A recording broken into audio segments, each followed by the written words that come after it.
Welcome, developers. Today, we're jumping right into a clear, engaging overview of the heavily anticipated August 20th, 2026 release of the official Anthropic Claude Python SDK version 1.0. If you're building with Claude, you literally cannot afford to skip this explainer.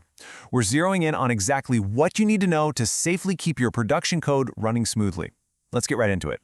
So here is our roadmap for the upgrade. 1. Welcome to version 1. 2. The big HTTP shift. 3. Goodbye to legacy APIs. 4. Async and Bedrock updates. And 5. Your upgrade checklist. Section 1. Welcome to version 1 SDK v1.0 breakdown. First off, let's establish what this update actually means for your environment. A major version release like this is basically a giant spring cleaning. Hitting version 1.0 means intentional breaking changes. And, the reasoning is super solid here. It's time to shed that long-standing technical debt, clear out the deprecated code, and really modernize the library's internals for the future. It's a huge step forward, but yeah, it definitely means you can't just blindly hit update without prepping your codebase first. Section 2. The big HTTP shift, moving to httpx2. Okay, so this brings us to the most wide-reaching change in the whole release, the underlying networking layer. The SDK's HTTP layer has officially swapped from standard HTTPX to an API-compatible fork called httpx2. Now, don't panic. If you're just using the standard setup or those default HTTPX client helpers, you're totally fine. You won't need to change a thing. But if you build custom HTTP clients or mess with transport objects, you have to explicitly import those from HTTPX now. And here's the massive gotcha for production teams. If your test suite or observability setup uses monkey patching for tracing or mocking HTTP calls, you absolutely have to run the httpx2.alias_httpx method right at startup, literally at the very beginning. That tells httpx2 to gracefully handle patches targeting the old namespace. Section 3. Goodbye to legacy APIs. What has been removed?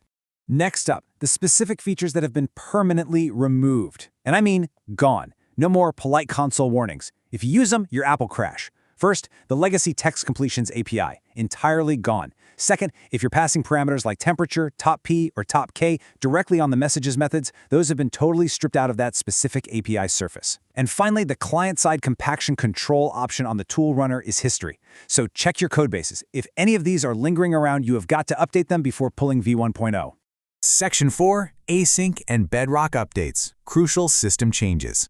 Let's talk about a couple highly impactful kind of niche gotchas, starting with asynchronous calls. If you're the kind of dev doing low-level response handling, specifically using .with raw response to grab those raw HTTP payloads, the way you parse them has fundamentally changed.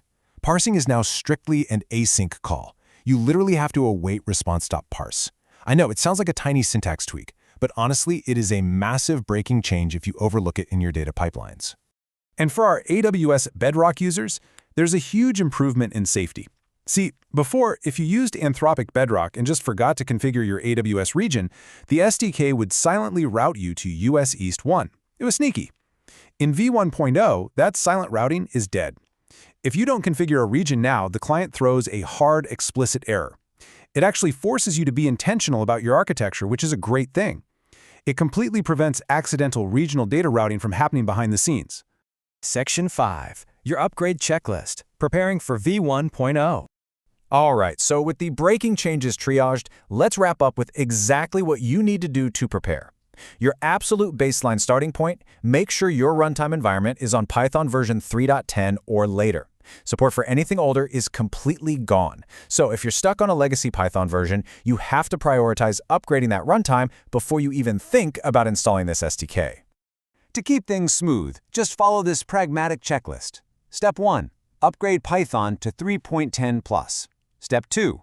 Run a search through your repo and swap out those dead API calls we just talked about. Step 3. Head straight to the official Anthropic GitHub repository. They've published a fantastic version 1 migration guide with exact before and after code snippets for literally every breaking change. And Step 4. Bookmark claudemaster.net for super clear, plain English coverage of working with Claude programmatically. Between the speed improvements and the rock-solid internal stability, this upgrade is absolutely essential for modern apps. The technical debt is wiped clean, internal routing is so much safer, and a highly efficient architecture is locked in. So fire up your IDE, double-check those dependencies, and ask yourself, is your codebase ready to run this spring cleaning and upgrade to version 1 today?